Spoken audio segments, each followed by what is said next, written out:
अरविंद केजरीवाल को मिथ्या अभियोग गिरफ्त करिथिबा एवं अभियोगकारींठाରୁ चांदा आदाय करिथिबा भारतीय जनता पार्टी विरुद्ध में दृढ़ कार्यानुष्ठान पई दाबी। बंधुगण आपणक माध्यम ओडिशार समस्त जनसाधारण को नमस्कार एवं आपण मानक नमस्कार। मु दुर्गा प्रसाद परिड़ा जिला सभापति आम आदमी पार्टी कटक। आज सांबादिक सम्मेलन डाकिबार अभिप्राय यही कि जे अरविंद केजरीवाल को मिथ्या अभियोग गिरफ्त करिथिबा बीजेपी सरकार एवं चांदा आदाय करी मिछरे तांको ईडीर केस लगे जे जो भली भाव में गणतंत्र को हत्या करछि ता विरुद्ध रे आमे जनसाधारण को सचेतन करने को चाहूँ। आम आदमी पार्टीर राष्ट्रीय सभापति तथा दिल्ली मुख्यमंत्री अरविंद केजरीवाल को मिथ्या अभियोग गिरफ्त करा संबंध में सांघातिक तथ्य पदा को आसी गोटे सांघातिक तथ्य जहाँ पदा को आसी कहीदेवा चाहूँ यही तथ्यरू भारतीय जनता पार्टी ही प्रकृत अपराधी एवं चक्रांत करी केजरीवाल को जेल पठाइथिबा प्रमाणित होछि। केंद्रीय तदंतकारी संस्था ईडी रो अभियोग होइछि जे पी शरद चंद्र रेड्डी नामक मद बेपारी अरविंद केजरीवाल को दिल्ली रे मद ठिका पाइबा पाई 100 कोटी टंका लांच देइछन्ति। केवल तांकर वक्तव्य आधार रे केजरीवाल को गिरफ्त करा जाइछि। बंधुगण मात्र सुप्रीम कोर्ट रो निर्देश पर सार्वजनीन होइथिबा इलेक्ट्राल बॉन्ड तथ्यरू अति सांघातिक कथा जना पड़ी। पी शरद चंद्र रेड्डी केवल जड़े मद बेपारी नुहंती, से अरविंद फार्मा नामक मेडिसिन कंपानी भी मालिक अटंती। तांकर अन्य किछि कंपानी मध्य अछि। शरद चंद्र रेड्डी को ईडी मद घोटालार मुख्य पुरोधा कही गिरफ्त कला। तांको जेरा कला बेले से अरविंद केजरीवाल को चिन्हि नाहांती एवं कौनसी टंका देई नाहांती बोली कोर्ट रे मानिचंती। तेणु ईडी ताकर बेल विरोध कला एवं लंबा समय जेल रखिला। मात्र वर्तमान इलेक्ट्राल बॉन्ड तथ्यरू जना पड़ी जे पी शरद चंद्र रेड्डी को ईडी माध्यम रे भयभीत करी भारतीय जनता पार्टी तांकर विभिन्न कंपानी प्राय 59.5 कोटी टंका चांदा नहीं से जेल रे थिला बेले किछि टंका देइचंती एवं परवर्ती समय रे जेतोले बेल रे आसीचंती से मध्य अलग टंका भी देइचंती।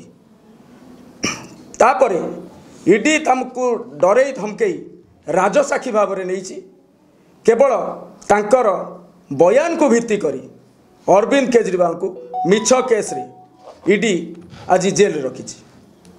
एथिरो जना पड़ुची बीजेपी सरकार धमकई डरे ईडी माध्यम रे चांदा आदाय करी नाही अरविंद केजरीवाल को विरुद्ध रे मिथ्या वक्तव्य मत आदाय करछि।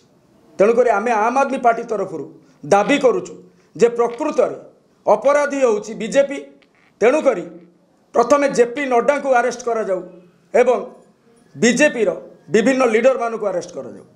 ए जो मिथ्या कही जड़े भल मुख्यमंत्री जहाँ को दिल्ली बासी तीन थर मुख्यमंत्री करिसंती से अरेस्ट करी सूचई देइछि जे गणतंत्र को दिन 2 प्रहर रे बीजेपी किभଳି भार हत्या करुछि। ए कथा को आम आदमी पार्टी सारा भारत वर्ष निंदा करने सहित कटक जिला तरफ दृढ़ निंदा करा जाउछि एवं बीजेपी को किभଳି एक्सपोज करा जिवो ता प्रति मध्य आम आदमी पार्टी सचेतन अच्छी एवं से काम कर चलछि। देखंतु अरविंद केजरीवाल जड़े व्यक्ति नुहंती, से होचंती गोटे विचार। कारण केजरीवाल सबु बेले कहिसंती जे गोटे केजरीवाल को तुम बांधी पार जो लक्ष लक्ष केजरीवाल सारा भारत वर्ष सृष्टि होती तुम केते जन को बांध ए कथा को आगू को नहीं आम आदमी पार्टी बढ़ुची।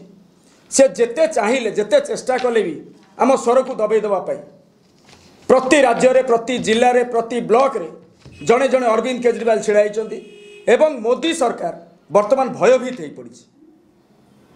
से डर रे से अरविंद केजरीवाल को जेल भीतर रखा चाहूँगी एवं आम आदमी पार्टीर जो 3 नेता मनीष सिसोदिया, संजय सिंह और सत्येंद्र जैन आपको जो जेल रखी निश्चित भाव में दिन ना दिन भूल प्रमाणित हो।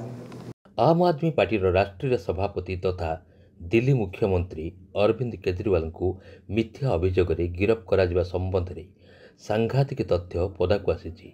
एही तथ्यरू भारतीय जनता पार्टी ही प्रकृत अपराधी एवं चक्रांत करी केजरीवाल को जेल पठाई प्रमाणित होउछि। केंद्रीय तदंतकारी संस्थार ईडीर अभियोग होउछि जे पी शरद चंद्र रेड्डी नामक मद बेपारी अरविंद केजरीवाल को दिल्ली रे मद ठिका पाइबा पई 100 कोटी टंका लांच देइछन्ति। केवल तांकर वक्तव्य आधार रे केजरीवाल को गिरफ करा जायछि। मात्र सुप्रीम कोर्टर निर्देश पर सार्वजनीन होइथिबा इलेक्ट्राल बॉन्ड तथ्यरू अति सांघातिक कथा जना पड़िछि। पी शरद चंद्र रेड्डी केवल जड़े मद बेपारी नुहति, से अरविंद फार्मा नामक एक बड़ औषध कंपानीर मालिक अटंती। तांकर अन्य किछि कंपानी मध्य अछि। शरद चंद्र रेड्डी को ईडी मद घोटालार मुख्य पुरोधा कही गिरफ कला। तांको जेरा कला बेले से अरविंद केजरीवाल को चिन्ही नाहांती बोली एवं कौनसी टंका देई नाहांती बोली कहले। तेणु ईडी तांकर बेलर विरोध कला एवं लंबा समय जेल रे रखिला। मात्र वर्तमान इलेक्ट्राल बॉन्ड तथ्य जना पड़ी जे पी शरद चंद्र रेड्डी को ईडी माध्यम भयभीत करी भारतीय जनता पार्टी तांकर विभिन्न कंपानी प्राय 59.5 कोटी टंका चांदा देइछि। से जेल रे थिबा बेले किछि चांदा देइछन्ति। परवर्ती समय अरविंद केजरीवाल विरुद्ध रे अभियोग करने राजी हेबारु ईडी तांकर बेल को विरोध करि नथला एवं तांको राजसाक्षी करी मामलारू मुक्ति देइतला।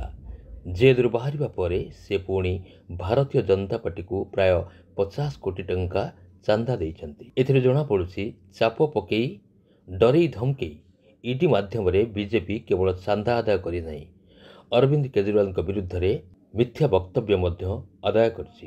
तेणु आम आदमी पार्टी बीजेपी विरुद्ध रे दृढ़ कार्यानुष्ठान दाबी करुछि। आज प्रेसमिट को संबोधित करथिले जिला सभापति श्रीजुक्त दुर्गा प्रसाद परिड़ा, नगर सभापति संजीव परिड़ा, जिला महिला सभानेत्री विजयलक्ष्मी महापात्र, नगर महिला सभानेत्री डली जेना, जिला उपसभापति संतोष बेहरा, जिला संपादक अमित महापात्र। आम संपूर्ण न्यूज ओडिया चैनल को लाइक, शेयर एंड सब्सक्राइब करने को जमार भूलिबेनि।